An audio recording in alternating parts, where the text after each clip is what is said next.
Hi, this is Natalie Lander, voice of Kinsey, Tara Branford, Stargirl, and many others. You are listening to a W2Mnet podcast. You can visit W2Mnet.com for other podcasts about entertainment, video games, sports, and wrestling. You have a very fast trigger button there, Mr. Producer. Look, y'all are wanting to trigger. Y'all are wanting to say, "Hey, get ready to go. Do all of this." And I happen to know about fast trigger fingers. Thank you very much. Okay, so the question at hand here is, are we doing these before the news desk or after the news desk for Survivor? We're doing it after. So all the predictions at once? Yeah, we're going to do all the predictions, then wrap. Okay, that works for me. Good evening, everybody. And now you kind of have an idea as well. And welcome to the kickoff, a presentation of the W2M Network online at W2Mnet.com. I am your host of the kickoff. I am the voice of reason. My name is Harry Broadhurst. For tonight only, he returns to his original perch. It is the Anchorman, Erik Watkins. Stay classy, W2M. And now with the status of the show, the unprofessional and chairman of the W2M Network, Jason Teasley. It's glad to be back. I mean, you know, we had a rough week last week. Some changes will be coming to the kickoff. Most notably, the Riz, Reddy Isbell, has been called away on assignment to definitely cover the new expansion team coming to the league and the Chuckards of Idaho. Idaho Falls. Yeah, the Idaho Falls is their exact location. So he will not be with us. He did get called away for this expansion team that has been proposed and entering into the league come 2021. So he will be covering them. He will be our sideline reporter for all things Chuckards. So with that being said, you will be graced by the three-man squad, the three-man band, if you will, of myself, Erik, and Harry going forward for the rest of the season. Dibs on McIntyre. Oh, I'm Heath by no way. And Eric, you're dark enough to be gender. So kind of by process of elimination, he's gender. Well, I mean, he is the only person of color that we have. So I mean, I am a ginger, so I kind of automatically get Heath, and he's from West Virginia. That also makes you leader of the team, which kind of pisses me off a little bit. So just want to give everybody an update. I mean, you know, our loyal three fans that do listen to us on a regular basis, we wish Randy the best in his pursuit, being the go-to guy for all things Chuckards there in Idaho Falls. And with that being said, I'll turn it back over to Harry to give us an update from what he has going on and all the news and notes from Erik as well. All right. So technically speaking, yes, he is on assignment. However, there's also the whole collegiate thing for Randy as well. Randy is stepping away at least for the foreseeable future with his college semester going on as well, in addition to his work with the Chuckards.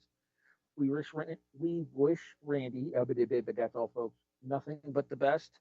And we want to let him know that should he decide once the semester is over to return to the show, his spot will be here. In the downtime, once the season is completed, however, we will be looking for an interim host to go through the off-season with, depending on Mr. Isbell's status for the 2021 season for the kickoff as well. The plan was to keep the show going year-round going forward. However, we may have to step away in order to find an interim co-host to fill the downtime, so we'll let you know. And plus, if you still feel like hearing Randy's voice lest we forget, you can always tune in to the R&R Sports Report Tuesday nights, 9 to 11 Eastern, 6 to 8 p.m. Pacific, 4 to 6 p.m. Hawaiian on KLCZ.com. And if you're in the Lewiston, Idaho area, 88.9 on the FM dial. yes, he still gets one more plug. I'm willing to bet it's probably listenable too in Idaho Falls. Now I'm curious as to where Idaho Falls is compared to Lewiston. I'm gonna have to look that up after the show. All right, so we actually do have kind of a looser format than usual for the show tonight. This Oh, episode good got thrown Lord. together. This episode got thrown together. We all got thrown into disarray last week with Randy's assignment / hiatus, which I still want to call this show "Don't Hiatus If You Ain't Us," Eric, if we can. Of course, that works. All right. The game plan for this episode is Jason just gave you the status of the show, which, as the co-owner of the network, it's kind of his realm to do. We're going to hit the news desk next. Erik will help lead us through that there. In addition, we do have a couple of our own personal stories to bring to the news desk as well, but we're not going to stay on the news desk for too terribly long. We will wrap up this episode with our Are You Serious and I'm a Survivor picks for the week. The show will return to its normal format next week. In addition to everything being kind of in chaos with Randy's departure. I don't know why I keep stumbling over my words tonight.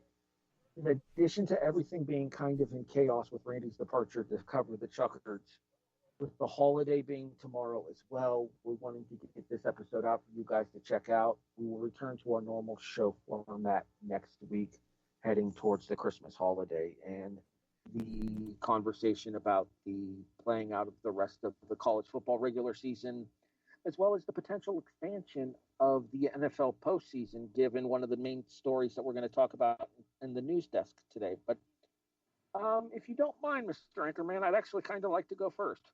Well, as long as I can let you know that from Idaho Falls to Lewiston is a 9-hour drive, and you would have to go in and out of the state of Montana, the floor is yours.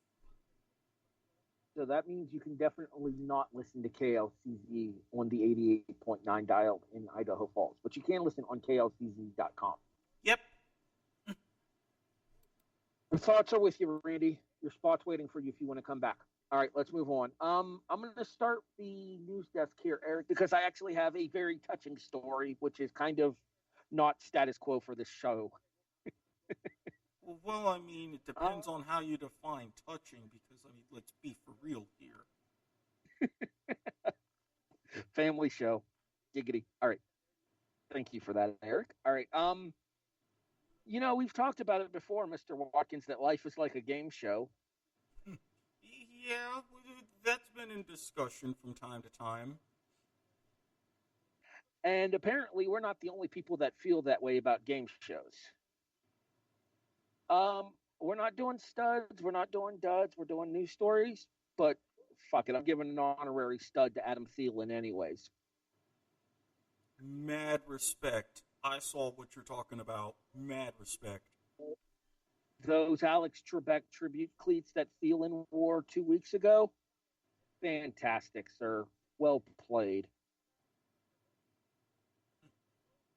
That was my news story. Too bad that we couldn't have found a quick way to put that in the form of a question. We would have been dinged for that one. I would have.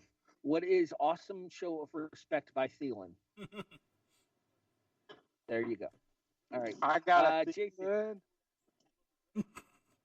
Jason, you had a positive story as well to discuss for our news desk. Yeah, but I fucking forgot it because I deleted it. Well, while you're looking up the University of Kentucky story, and how Erik, they honor one of their own that passed. Yes. I remember the story now. If you want me to talk about it. I think he's still looking on his phone for something. Get off your goddamn phone. I'm trying to fucking find the goddamn story. About the offensive line coach. Yeah, that's what I'm... All right, well, while he's looking for the story so that way he can give proper credit, which now we're going to have to link this story in the show article. Erik, why don't you get us started with, once again, COVID running wild in the NFL, particularly turning us from 3 Thanksgiving Day games to 2. Well, your entire Thanksgiving week has been affected, both in the NFL and college landscape. First, on the Turkey Day itself, the highly anticipated Ravens-Steelers matchup. About that, Baltimore had to close down their facility after multiple positive tests. The facility remained closed, and now, because of, at last count, 9 players and staff testing positive and others placed on the reserve or COVID list, the game will be postponed from tomorrow, Thursday, to Sunday at 1:15. It will still be aired, however, on NBC. This is getting to the time of year to where the NFL's contingency plans may start to kick in as we're going towards the last of the bye weeks. And if you looked on Twitter, and rightfully so, if I may add, there were many Steelers players who voiced their displeasure. Yeah, I mean, I'm torn in this. Obviously, this crushes NBC. For one, it crushes the hopes and dreams of everyone that likes to settle in, because Thanksgiving Day is a huge football day for us. When they bring out the schedule, they always want that prime time game.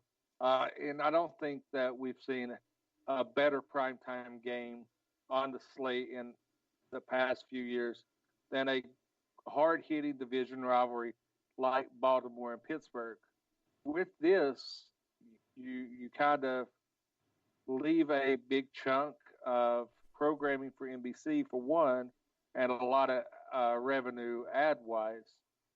But more importantly, I mean, it throws the scheduling into a disarray, because playing on Thursday night, you get that extended rest that you need going into the following week. Playing on Sunday, and teams maneuver around that. So taking this, yes, it gives you the extra rest days, but it could become a scheduling nightmare, because if this game gets postponed beyond Sunday, if we have more test positive, what do you do this late in the season? Honestly, I'm going to go back to what I've said before. And given the fact that they have the COVID the outbreak, should have to forfeit.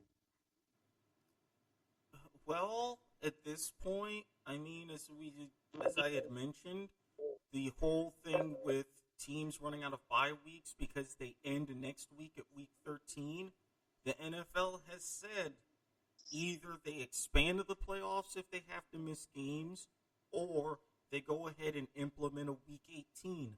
I think they're going to be, at the very least, internal discussions for both of those. My question is, I mean, and this is going to be a controversial statement because that's just what I do.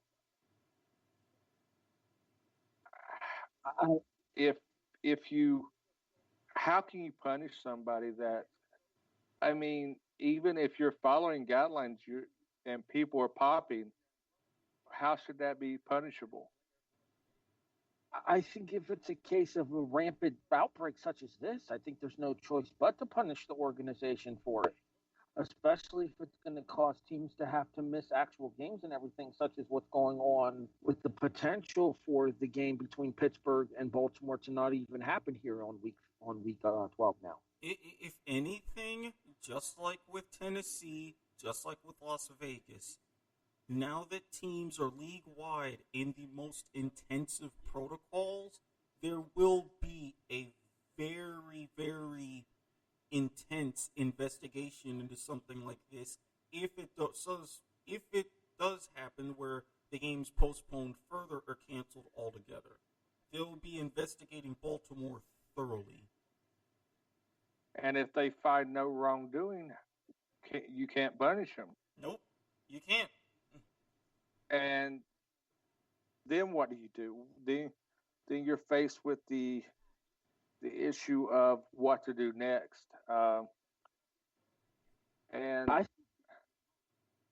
think you're looking at the potential problem of Pittsburgh being undefeated here as well. Does this put an asterisk on a potential undefeated season for Pittsburgh if this game doesn't happen? This is why I say you go ahead and, for Pittsburgh being undefeated, you force that Week 18. Because not only would you have an automatic buffer for this game to be rescheduled, Pittsburgh actually gets rewarded with that bye, having that rest that they so rightfully deserve in this case, getting forward to that stretch run. Plus, with creating and locking in that 18th week already, if you have other cases before week 17, you can just slot them in accordingly. We knew this season was going to be a clusterfuck and a half. I would argue that by and large, it's actually worked out pretty well, given the amount of personnel involved in all the organizations and the fact that we've really only seen a couple of games have to be postponed directly because of the virus. Right. That being said, as we get further into the season, we have to take more elaborate protocols in order to prevent these things from happening. And one of the questions that I was going to ask last week, and I'll ask it here since we're not doing, and I've got a question segment here, is do you think we see a postseason bubble in the NFL? There's been discussion, but with the way that the NFL is operating, I'm going to go ahead and say no. Because even with all of the protocols and everything, Major League Soccer has so far done well without a postseason bubble. You already see what's going on with college football, and we'll touch on that a little bit later. The NFL, while privately they may entertain the idea and it's been floated around, you're not going to know about it publicly until it's absolutely necessary. Break the glass, hit the panic button time.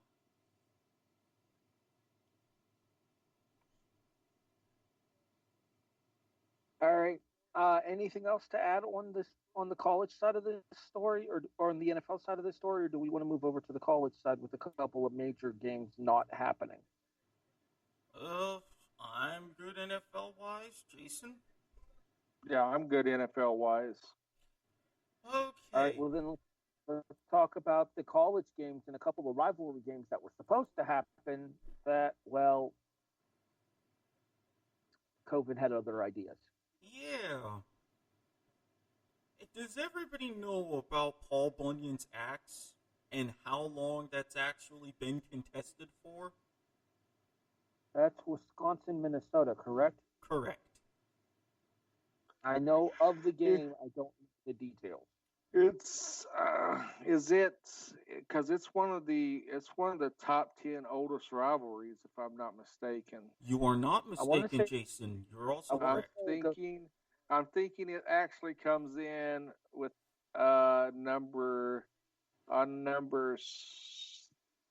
6, and I want to say close to 94 years. Actually, when you're talking with continuity, it goes back much farther than that. Because... go ahead, Harry. I was going to say, well, then inform us of that. Well, because of COVID-19 issues at Minnesota, Wisconsin will be facing their third cancellation of the season, which already puts them in immediate jeopardy for winning the Big Ten West. To be fair, they lost the Big Ten West when Northwestern whooped that ass last Saturday. Well, and this also gives Northwestern an advantage because they now only need to win one of their final 3 games to book their trip to Indianapolis. But because of their third cancellation, they would be ineligible regardless unless the league average falls below 6 games. Not terribly likely yet. But This means that Wisconsin and Minnesota will not play each other for the first time since 1906. Technically, that's not Eric. Well, let me guess. They took some gaps before they started playing on an annual basis? No. Technically, they could be scheduled to face off each other on Big Ten Championship Saturday. No, because because the league has already decided that would be cross-division opponents. That's why they went ahead and immediately just canceled this game rather than postponing it for Championship Saturday. That's freaking stupid. Yeah, that's what I said. I figure with something like this, if Wisconsin or Minnesota, especially if Northwestern wins, they're not going to be high enough in the college football playoff rankings, which we've seen. They're not going to be in the title game, which Northwestern would have that in hand. So instead of having the two cross-divisional opponents, let those two play each other and let Wisconsin and Minnesota play each other. Okay, so just real quick before Jason chimes in here, another thing about that too would be I can guarantee you that if this were Ohio State, Michigan under these circumstances, there is 0% chance that they wouldn't be making that game up on championship Saturday if it were at all possible. Completely agreed. Okay, go ahead. So I'm going to give me some fridge here. So the Paul Bunyan's Axe started in 1948, which is 72 years battling over that trophy.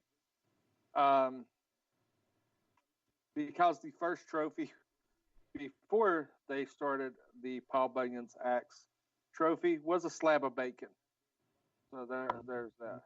But they've had 129 meetings. Mm-hmm. Starting in 1948, they started the tradition of Paul Bunyan's Axe was started. So yeah, so I was pretty close. I said around 90 some years. So and it's actually 72 for the Paul Bunyan Axe. So you split the difference. We'll give you credit for it. Yeah. So I mean, I've got a list. This is pretty interesting. Maybe we could do it in the off season. Do a show on all the D1 football rivalry games and break them down. I think that would be a nice off season thing because there are so many to do. So we can look into. Yeah, be a nice little fun thing. I'd be in for it. Yeah, I'll send you guys the link to check out at your convenience. Alrighty. And while we remain on the subject of prestigious D1 collegiate rivalries, there's another one that will be scrapped closer to Randy's neck of the woods, the Apple Cup, Washington State. The Cougars have been having their own issues with COVID-19, so for the first time since 1945, those two teams will not meet. And for the second time this season, the Pac-12 hastily arranged a game to make up. So instead of Utah playing Arizona State, with Arizona State having a COVID outbreak, Washington playing Washington State, Utah will be playing Washington. I would say advantage Washington here. Utah finds itself facing a tougher opponent in the Huskies rather than the Sun Devils. I would argue that the Utes and the Cougars are probably on or about the same footing. They are, but this would really take a hit to BYU because they are begging to play teams to fill their schedule so they can at least try to creep into the New Year's Six conversation. And the reported rumors for that were that one of the teams they reached out to play was Washington. Yep. So, just dropping some knowledge there. What year did the Apple Cup, not the rivalry, the Apple Cup start? I'd have to say 72.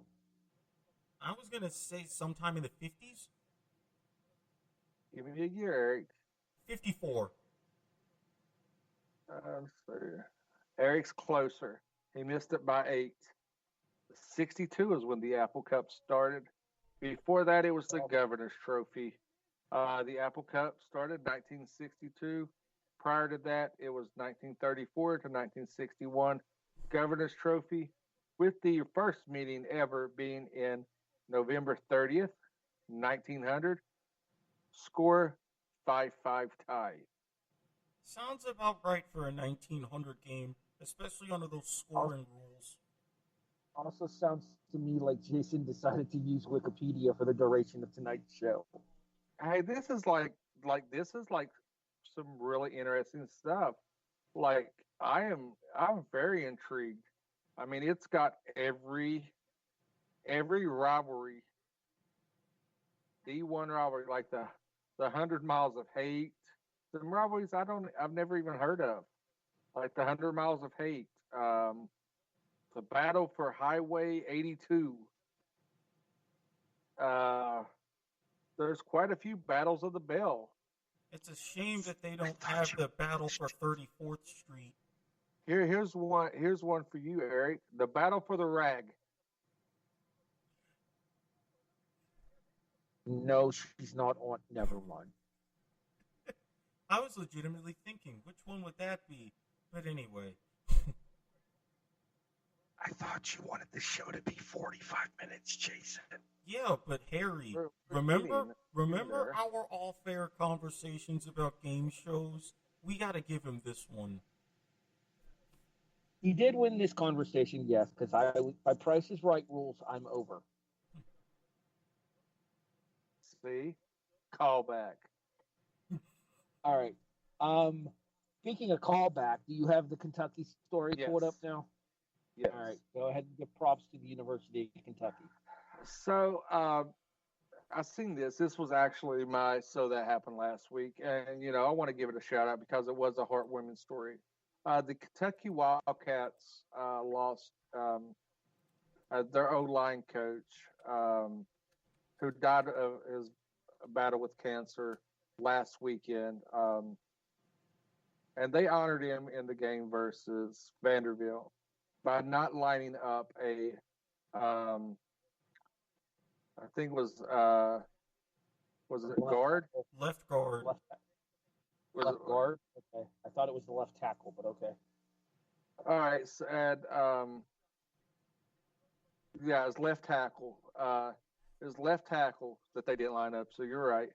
I thought so. They started the game by not lining up to the left tackle and was penalized for a delay of game in honor of the offensive line coach, John Schlerman. I think that's how you pronounce it. Which Vanderbilt declined the penalty, to show their respect.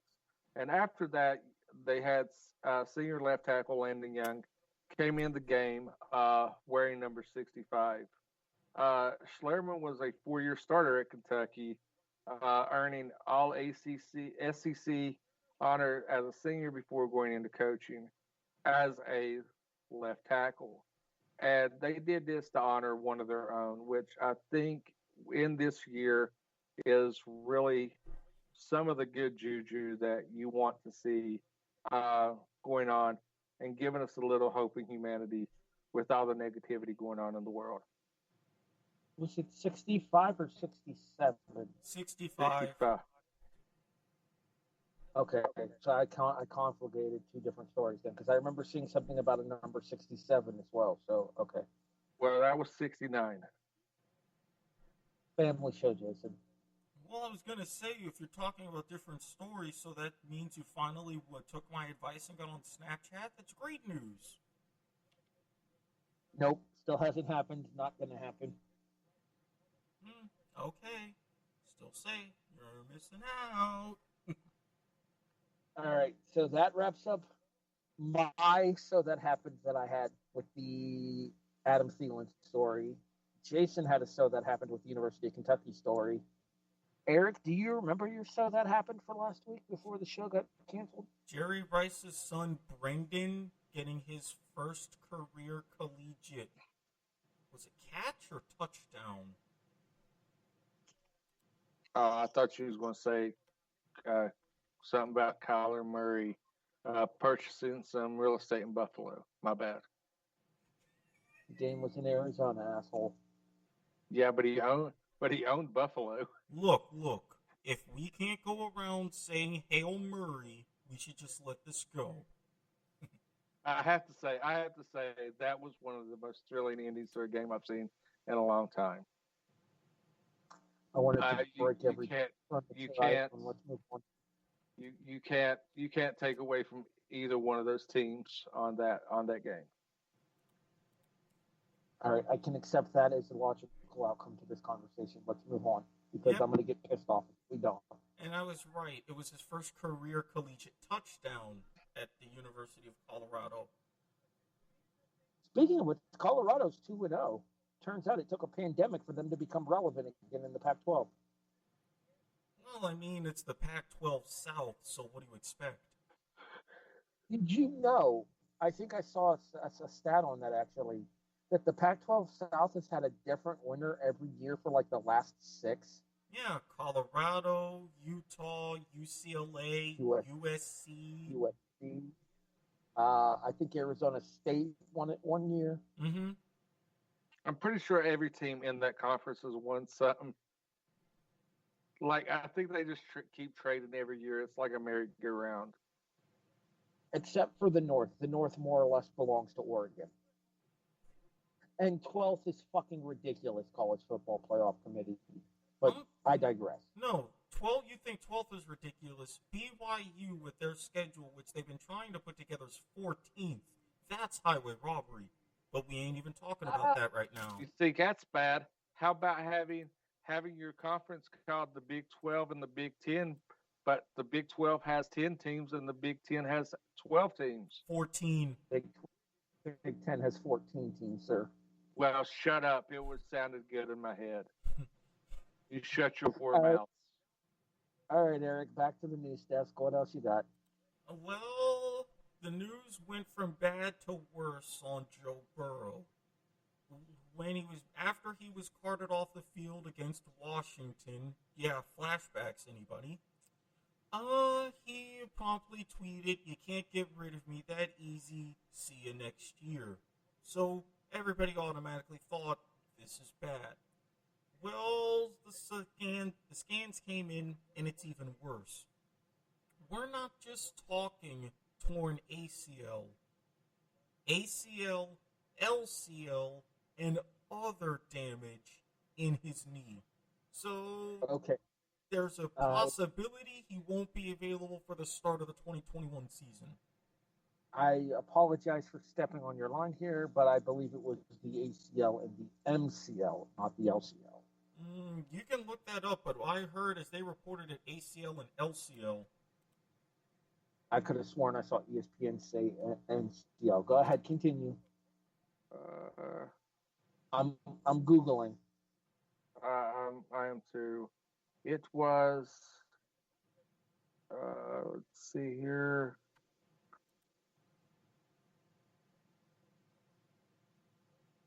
So they did change it. ACL and MCL. You were right. I thought it was all three. I knew for a fact that ESPN, when I originally saw the story on Monday, had reported that it was the torn ACL, torn MCL, and structural damage to the inside of the knee as well. Yeah, it was. MRI confirmed where his MCL on his left knee, as well as the ACL, will go into reconstructive surgery and rehab. It's multiple ligament injury. So I'm going to say with the ACL, MCL, he did damage to his PCL too. So the reports that I saw, if I recall correctly, the estimated recovery for this is approximately a full calendar year, which means if Burrow does return, it would be midway through the 2021 season. And frankly, if he's your franchise quarterback, I'm not taking that chance of putting him out in the middle of the season to get his ass whooped. No, I do. the article I just read said they hope he's back for the start of week 1, 2021. No. No, no. No. They need to change that to a 2. You, I mean, Adrian Peterson had a similar injury, and he is a freak of nature, and he rehabbed in a little around 10 months, and he was a genetic freak. I'm sorry, Joe Burrow is not a genetic freak and does not have the work ethic Adrian Peterson has, nor the structure of Adrian Peterson in his lower extremities. So I'm looking at an 18-month recovery table minimum. At this point, if I'm Cincinnati, I either bolster the offensive line as much as possible, draft free agency, whatever it takes, or you will be fending off calls from Joe Burrow's agent with a cricket bat. Because they have plenty of time to try to get that situation fixed where Burrow will be protected. And if that does not change, even though I know he's on his rookie deal and everything, he's going to want out. Because he will be getting calls from Carson Palmer and everybody else. So, is it Ryan Finley's time in Cincinnati now, or do they try to hit the free agent market? What do you think there, Eric? They're already out of it. They're 2-7-1, something like that. I believe so. So, and this conversation will dovetail into something later on in the show. Dun dun dun.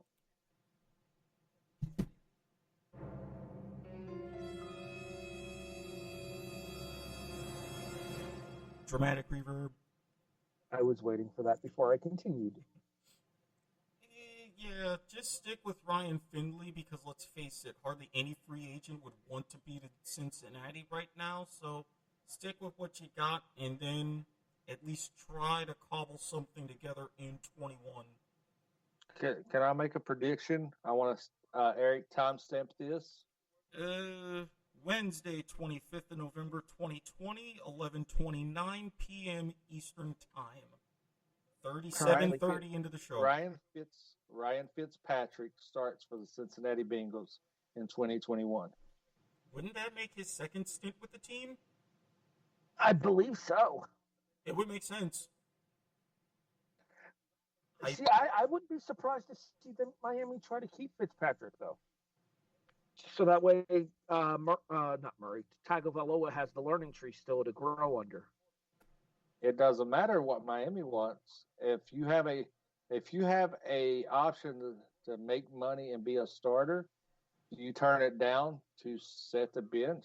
Not to mention, Fitzpatrick already said with the fact that they benched him this early and kind of, in some ways, going against the plan that they originally had, this one broke his heart a bit. So if I'm Fitzpatrick, I at least think about that if the opportunity does open up.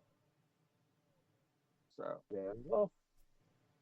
All right, Eric, let's wrap up the news desk. What do you got? 2 more stories?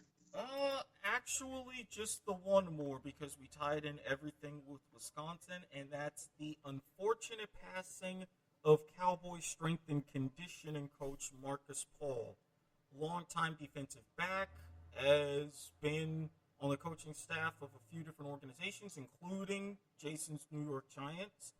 A couple days ago, at the start of practice, before the start of practice, everything was essentially immediately shut down because he suffered what was only described at the time as a medical emergency. Immediately rushed to the hospital, and the news broke today of his passing. Cause of death still being determined, but this just shows things are fleeting. We don't usually talk about the Cowboys on this show, and if we do, we're making fun of them. Yay, so happy birthday, Sean. Jesus, that got dark quick. Anyways, what I was going to say was, I think that the issue here is the unknown in the current climate. I think you have a lot more teams, a lot more hesitant to have emergency personnel around. You have a lot more facilities that don't have the ability to treat people as well as they would be able to under normal circumstances. And I'm looking at the article in ESPN right now. Dallas Cowboys strength and conditioning coach. Yes, I will post the link so we can include it in the show description, Eric. Gotcha. With Dallas tagline, Cowboys. Happy birthday, Sean. Dallas Cowboy strength and conditioning coordinator Markus Paul, who was rushed to the hospital Tuesday morning after experiencing a medical emergency, has died, the team announced Wednesday. He was 54. Surrounded by family, Paul died Wednesday evening at Plano Presbyterian Hospital. The cause of death has not been announced. I bet it was COVID. See, I don't think so. I seen a car crash that was labeled COVID. Paul was treated by Cowboys. You guys don't get said that like a motherfucker. Yeah, for this instance, I am. Y'all don't even sell for me. I feel like you're Shawn Michaels versus Hogan. See, I'll sell that. That's funny. That's a good reference. Well played. All right. Paul was treated by Cowboys medical personnel and transported to a local hospital by ambulance shortly before 7:30 a.m. Central Time Tuesday. Coach Mike McCarthy canceled practice Tuesday, and Wednesday's session ran roughly 75 minutes, which is considered to be closer to the normal given the circumstances. Paul joined the Cowboys in 2018 as an assistant to Mike Wosick, Woick, Eric. Yeah, Wosick. Wosick? Mm-hmm. And was named the strength and conditioning coordinator upon Mike McCarthy's arrival as coach. You can read the rest of the article if you want to check out the show description a little bit later on here.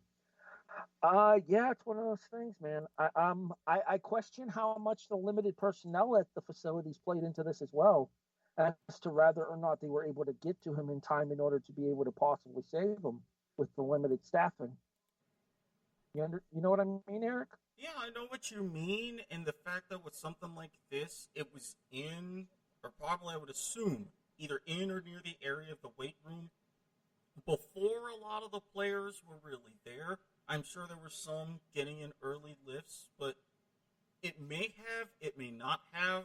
All of this is just going to be unfortunate question marks until either the Cowboys release statements or anybody else does, but this is going to be something to really keep an eye on. The Cowboys will recognize and remember Paul before their Thanksgiving Day matchup against the Washington football team at AT&T Stadium. And it'll be the most meaningful thing to happen over the course of about 3 hours. And then the Cowboys are going to lose to Washington. It's the NFC least. I anticipate nothing. Hey. You shut your whore mouth. Look, I'm sorry, but do you think a team that's 4-7 deserves to be in the lead in a division? Hell no. That isn't what we're talking about. That is what we're talking about, because technically speaking, the winner of this game is probably going to lead the division when Philadelphia gets their asses whooped by Seattle on Sunday Night Football. That would be wrong, because dramatic reverb. We will be discussing that later.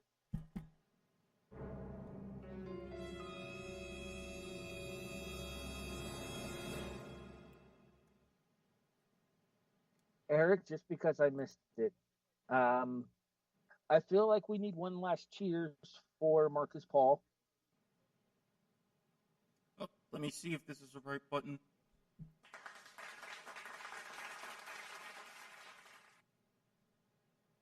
And even though it's his birthday, this one goes out to Sean. Oh, I was hoping you would boo him. Who do you think I am, Jason?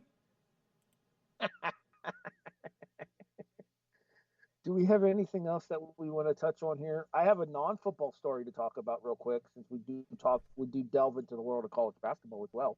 Yeah, I'm good. Unfortunately, my non-football one would be best suited for soccer to the max.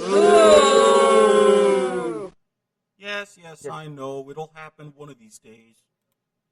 Speaking of soccer, man, Liverpool played like shit today. Okay, we don't talk about shitty sports. We've already discussed the Cowboy. That meets our shitty sports quota for the week. Okay, that's fair. All right, so that moves us into our prediction segments for the week here. I'm a survivor, and are you serious? I'm a survivor leader. Currently is Randy at 5. That ends this week as a forfeit. Will cost him his overall total. I asked him if he wished to still submit picks. He declined. Do you have a pick for Mama Watkins, Eric? I do, as a matter of fact. She is showing a little California love and is picking the LA Rams this week. Okay, so Mama Watkins gets listed without anyone. So she's technically second currently. She's on a 2-game winning streak. The person on the longest winning streak currently, and thus therefore making the first pick here amongst us, will be the 3 in a row for the Anchorman, Erik Watkins. And I have a delightful term that I saw for a book that I really, really want to buy even more so now. I am going to pull one fuck you as you go card for Randy, and I'm picking Miami. Because the Jets. Because the Jets. To be fair, they did almost beat the Dolphins last time. Okay. Jason, you are on a 1-game winning streak. You cannot take the Pittsburgh Steelers. I'm going to take the aforementioned Homer pick of the Giants over the Bengals. It's not a bad pick, especially with Cincinnati losing their franchise quarterback. So you would join the division lead potentially at 4-7. I mean, that's like I said, Jason can be wrong all he wants to later. And are you serious? There ain't not a damn chance Philly game's close to Seattle on Sunday night. But anyway, I didn't take Philly. You said we'll talk more about Philly Seattle later on. No, he said the division lead. I said we'll talk about that a little bit more later on. Referencing the Giants that would be tied for the lead once they beat Cincinnati. Not to mention, I'm seeing that pick, and it wasn't Jason's pick, Harry. No, that's fake news, sir. I'm gonna have to go back here because I was angry earlier when I made my predictions, so I'm gonna have to change that. So I'll work on that while you guys are doing your picks. Wait, but, before you do, hang on, so that way this will be preserved and time-stamped on the show before you do anything. Go ahead. Oh no, I'm already doing it.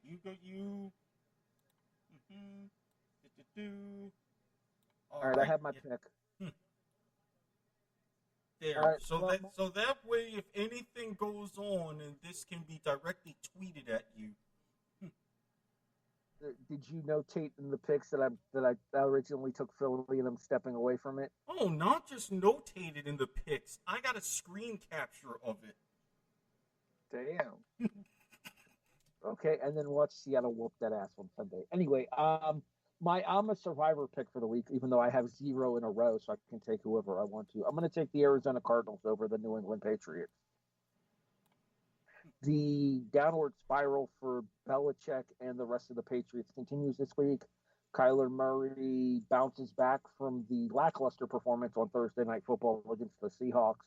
And Arizona stays in the thick of things in the NFC playoff race, which is not something New England can say currently by down the Patriots. And Arizona beats another AFC East opponent.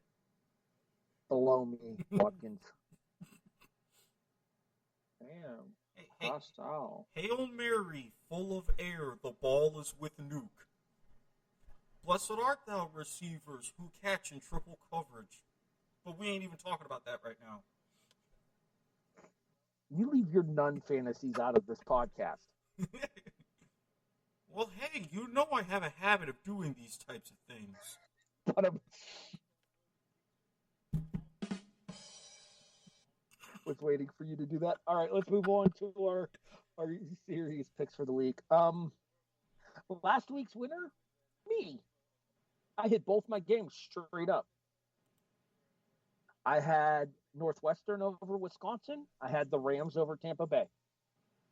2-0, 2-0 plus 24.5. Randy was 1-1, 2-0 plus 24. Eric was 1-1, 1-1 plus 11. Jason was 0-2, 1-1 minus 17. Man, I did better than I thought I did. Oklahoma State kind of screwed you, Jason. Yeah, I know. They got their asses handed to them by Oklahoma. Yeah, and that's the latest bedlam that might finally get Mike Gundy fired. One can hope. All right, let's move to our college picks for the week here. And Are You Serious? And we will start with the person who finished last week, and that would be you, Jason. Okay, and we're starting with college? Yes. Okay, so let me go through here. I'm actually taking Texas Tech plus 11. Who are they playing? I don't know because I didn't fucking look because I just put Texas Tech plus 11. That would be, let me find it here, Oklahoma State, which is a little ironic. As Oklahoma State was the team that fucked me last week, so I'm going against them this week. There is a level of irony there that must be appreciated. I agree. The bad thing about it is, I didn't even remember that I picked Oklahoma State last year. I just took that. That was one of the first games that popped up. Eric? I know I shouldn't be doing this, especially after watching the last couple of segments with bad beats, but sometimes when something falls in your lap, you can't help it. Give me a little bit of action and give me Kent State plus 7.5 over Buffalo.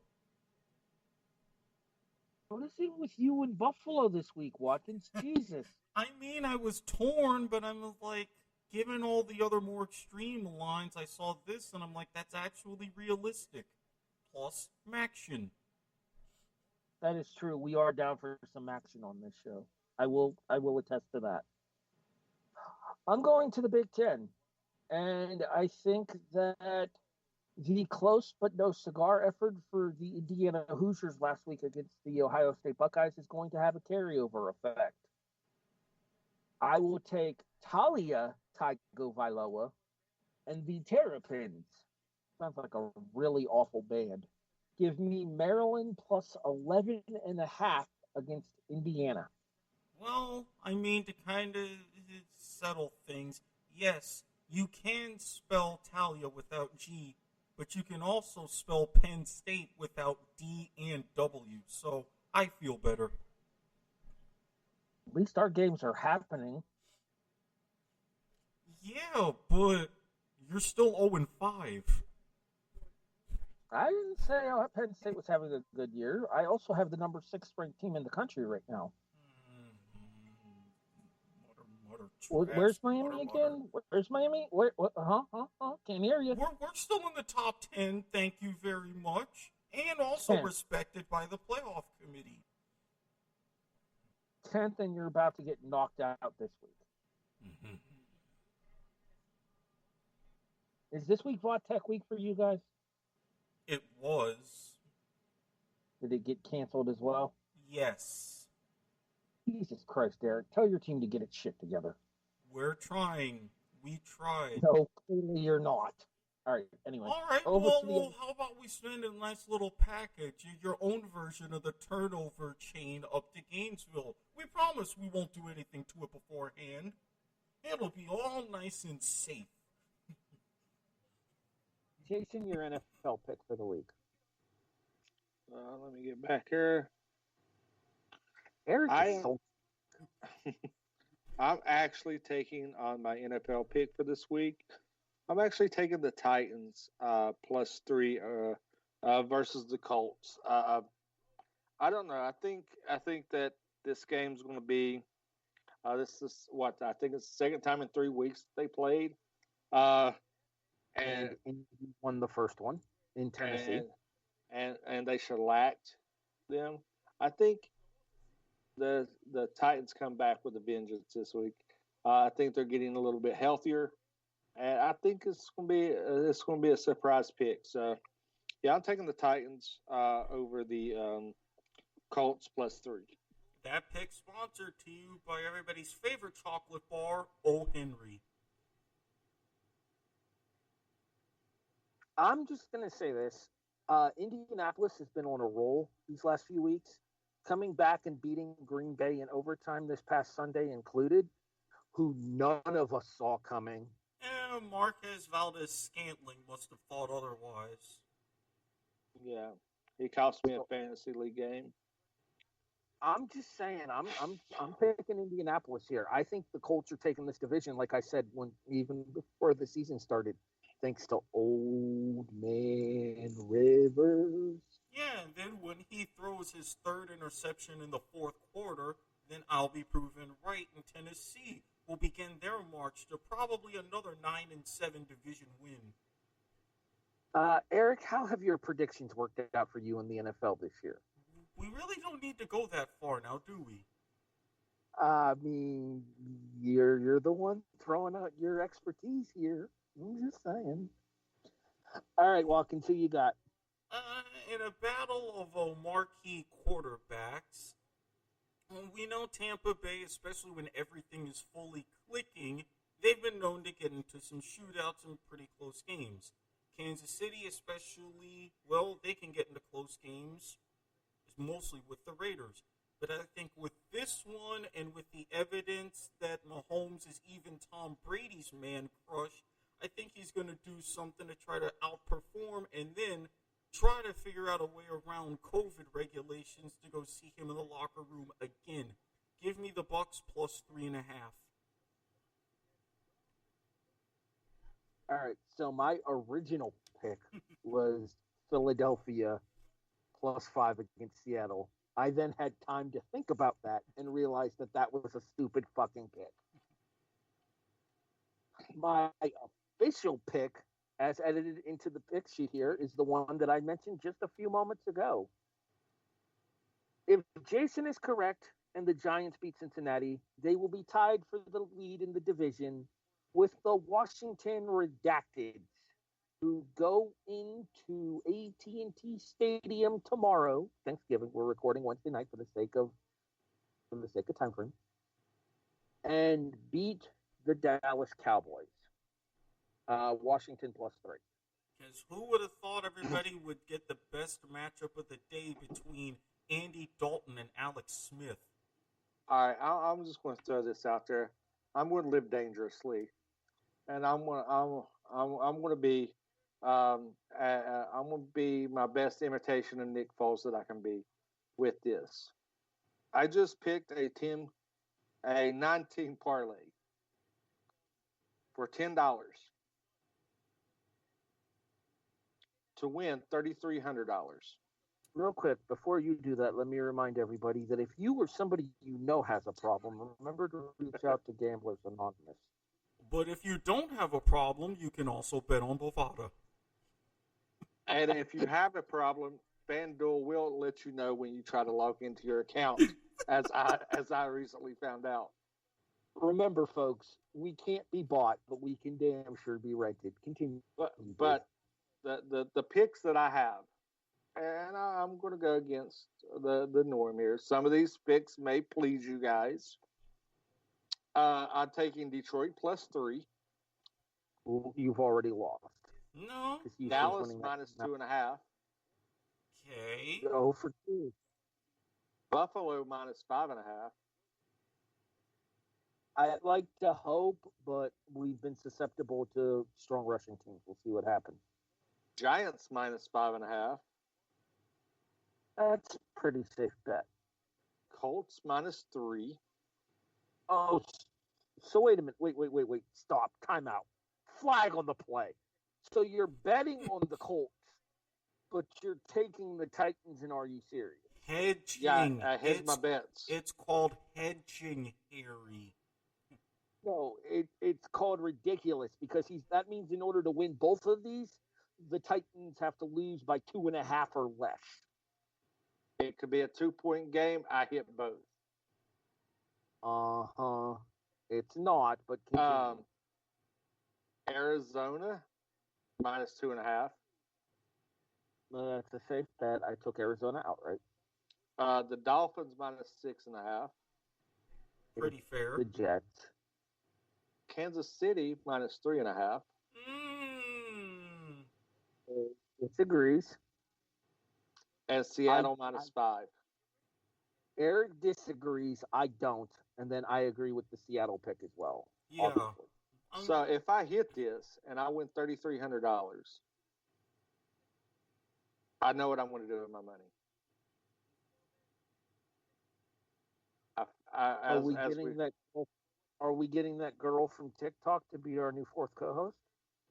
Well, I would slide into her DMs and ask her if she wants to be our fourth host, just for the sake of you guys. But I found a Jeep Wrangler that I can buy for $3,000.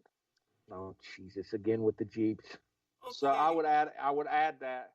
Hey, and I don't have to worry about buying Kinsey a Jeep when she turns 15. I already had it. See, I'm with If you or someone you know has a Jeep addiction, remember to contact. I was with you as far as asking Annie Agar to be on the show. I would have also been with you if you had taken some of that and maybe used your influence with your current state of employment to put in some good words about, one of your fellow co-hosts, one Milana Weintraub. I would have been fine with that too. But really, okay. I see how it goes. Stop. Important question here. It's pronounced Weintraub? Yeah. I always thought it was Van Traub. I thought the Y was silent. Learn something new. Usually, especially when you're talking about Uzbekistan and that's mid-Central Eastern Europe, Y's tend to be pronounced more often. Sometimes as a Y, sometimes as an E, depending on the placement. Let's act like Eric on spring break with $50 in his pocket and wrap it up. I think it's cute that you think he'd spend that much on condoms. No, I said $50 in his pocket. Oh, okay. But never mind. I'm reading too much into this. At Randy Isbell, the R&R Sports Report is on klcz.com every Tuesday night from 9 to 11. We hope to have Randy back with us eventually. We'll see what happens. Conversations will be had in the interim in order to determine the status for Mr. Isbell going forward on the show. In addition, honorary stud status to the Marshall Thundering Herd as well, who handled business on the Fountain game. If you guys want a reminder of why they call it the Fountain game, make sure you check out the previous episode of the W2M Network's kickoff in the archives on both W2Mnet.com as well as the other places, which I'll get to in a few seconds here. Jason, where can people find you online? W2M Chairman on Twitter. And then there's a personal account, but if you reach out to him on that, he'll tell you to go fuck yourself. Yeah, pretty much. No, actually, that one is not even in use anymore. It's active, but I forgot the password, so I don't even use it anymore. It's active but ghosted. Yeah. Eric, where can people find you online? At Squid Sports Head on Twitter. This would have been a fine time to tweet El Superclásico Mexicano in La Liga MX, but, well, more important things got in the way. But I will be live tweeting other stuff and giving out my opinions on other things.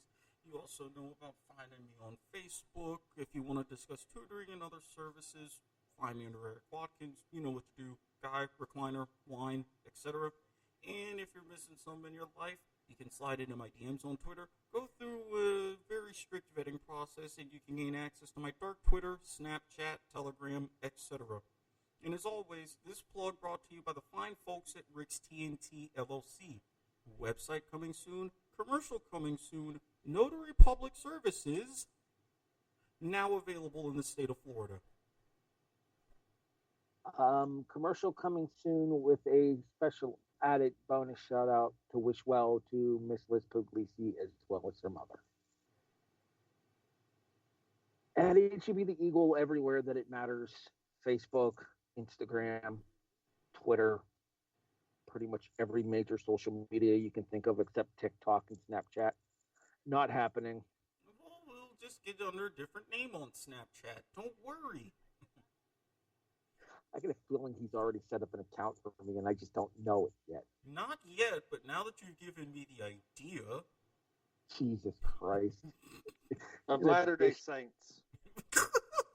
In addition, you guys can check out my ratings for the 2020 Survivor Series on the Grapple app at ETV the Eagle there as well if you're into wrestling.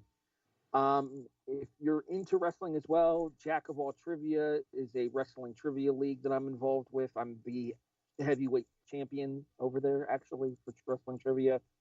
By all means, come on over and check us out. And if you think you're bad, step on up. You have been listening. I just might do that. You don't Are want you threatening me? Are you threatening me? You don't want this smoke, son. You'd shit if I got on there and kicked your ass, wouldn't you? Everybody's a comedian. You have been listening to The Kickoff, a presentation of the W2M Network, available online at W2Mnet.com. In addition, you can find us on all of your favorite podcast listening services: iTunes, iHeartRadio, Stitcher, Spreaker, Podbean, CastBox. Hey, Eric, guess what? Spotify is here. And happy Thanksgiving, everyone. Yeah, we're not going to call out a DOTW on a week we're supposed to be thankful. Hopefully, everybody has a safe, happy, and healthy holiday with theirs that they care about. And remember, if you aren't with the one you love, be with the one you're with. Exactly. And be thankful that you don't have Mark Lamping in your team's front office. You're not getting away from me that easily. And be thankful you don't have crabs. But, well, if you're listening to this show and you have crabs. Unless you do have crabs. Crabs. Yell at Jason on Twitter at W2M. If you do have crabs, just hope James Winston comes by and steals them. Hey, Eric, where can they send all hate mail? s.farmer@gmail.com. Thanks for listening to The Kickoff, everybody. A presentation of W2M Network.